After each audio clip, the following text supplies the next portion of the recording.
kelompok 6 akan mempresentasikan hasil diskusi kelompok kami. Sebelumnya, perkenalkan, nama saya Johanna Fiorentino Manalu. Saya Tina. Saya Rima Sari. Saya dari Jenderal Presiden.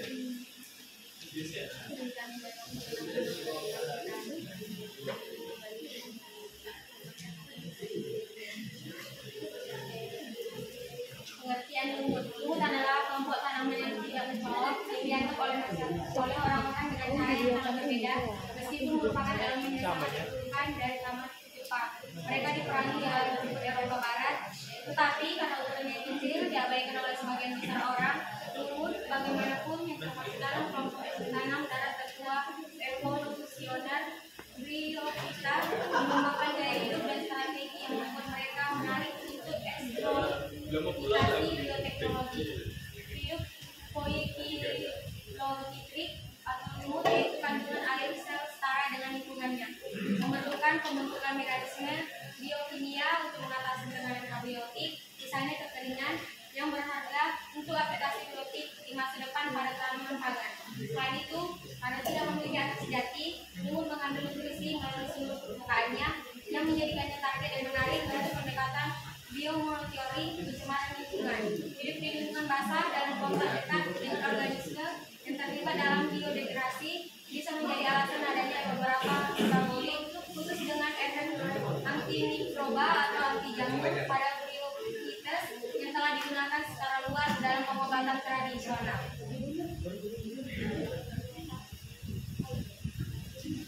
Metabolit dari lumut. Penggunaan obat tradisional lumut mungkin didasarkan pada banyak gen yang dapat dihubungkan dengan metabolisme khusus. Akibatnya, pendekatan sebelumnya ditujukan untuk mengidentifikasi metabolit lumut yang menarik dan menyimpulkan gen penyakit untuk meningkatkan daya tahan tanaman melalui rekayasa genetika.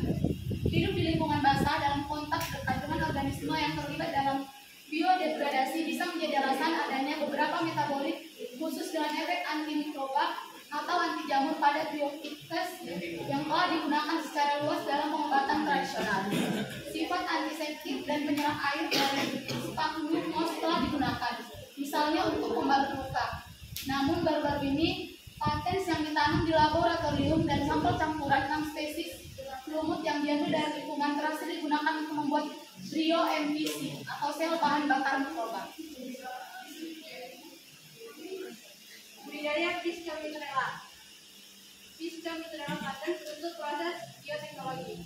Piscomitrella menunjukkan kelayakan untuk rekayasa metabolit, yaitu sebagai tuan rumah produksi untuk metabolit bernilai komersial, antara lain diterpenoid sebagai texadiene dan diterpenoid seperti pensolol, aroma atau artemisinin obat anti malaria. Dari lumut penghasil wangi dikembangkan produk fragrance moss sebagai pengharum ruangan alami.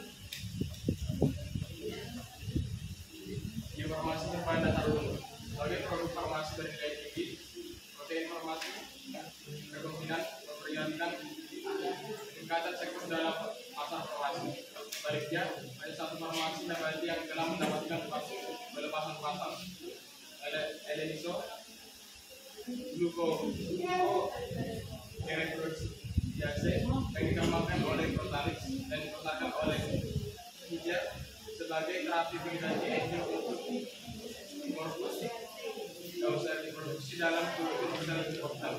Selain sistem nabati ini, Banten telah memberikan dirinya sebagai inang yang diperhitungkan untuk produksi biofarmasi yang berasal dari tumbuhan.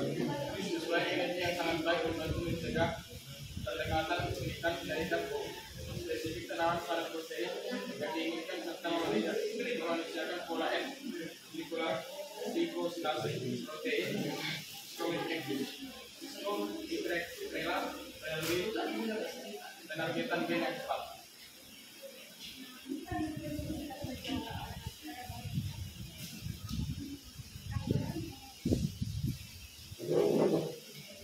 Lumut sebagai biomimetika. Lumut dari keluarga Prunariaceae, patents dan spesies terkait telah digunakan dalam desain arsitektur yang menginspirasi atau mengembangkan biomaterial baru dari penelitian lumut dalam kolaborasi interdisipliner kandidat antara arsitek dan ahli biologi, hubungan genomik yang beradakan dihitung untuk memperoleh algoritma proses evolusioner yang dapat diterapkan untuk pendekatan desain eksplorasi arsitektural.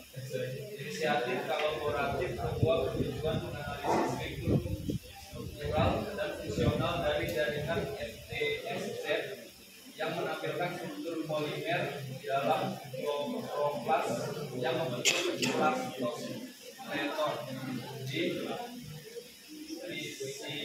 Trichomitrella.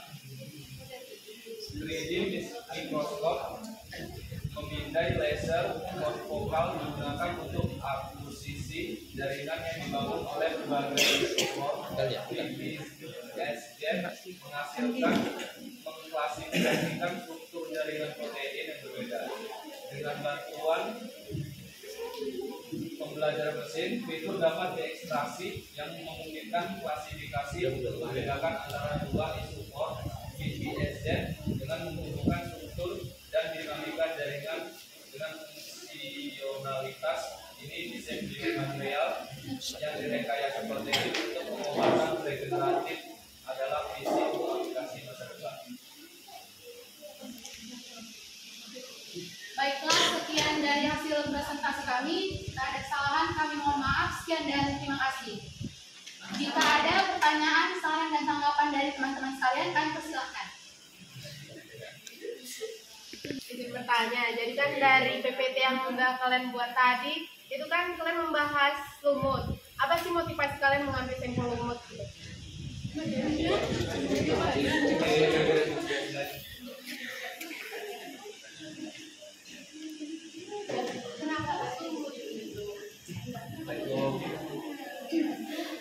Izin menjawab pertanyaan dari Etinolara.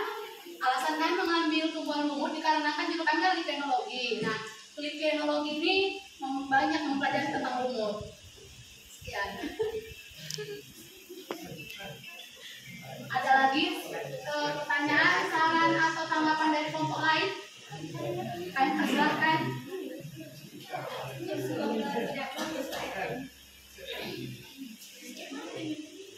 Nur Halimah dipersilakan.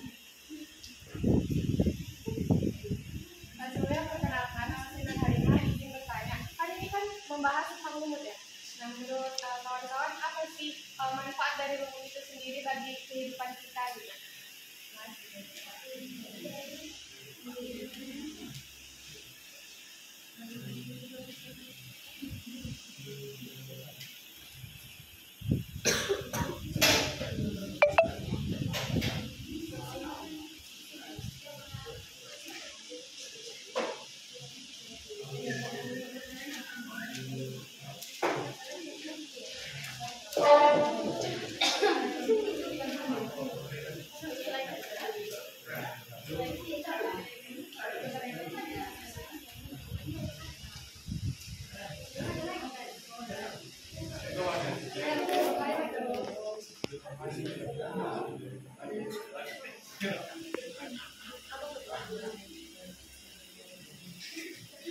Izin menjawab pertanyaan dari Nur Halimah. Seperti yang ada di PPT kami mengambil contoh penggunaan lumut sebagai produk farmasi bernilai tinggi, di mana lumut diformulasikan untuk bahan pembuatan obat dalam dunia farmasi.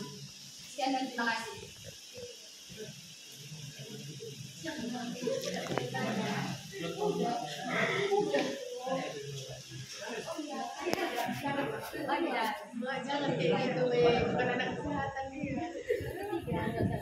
Jika ada lagi pertanyaan dari teman-teman sekalian atau tanggapan, kami persilahkan.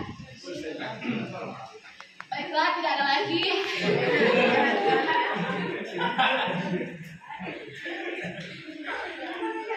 Kami hanya menerima 2 pertanyaan. Sekian presentasi dari kami kelompok 6. Lebih dan kurangnya kami mohon maaf. Sekian dan terima kasih. Bye. Untuk video apa?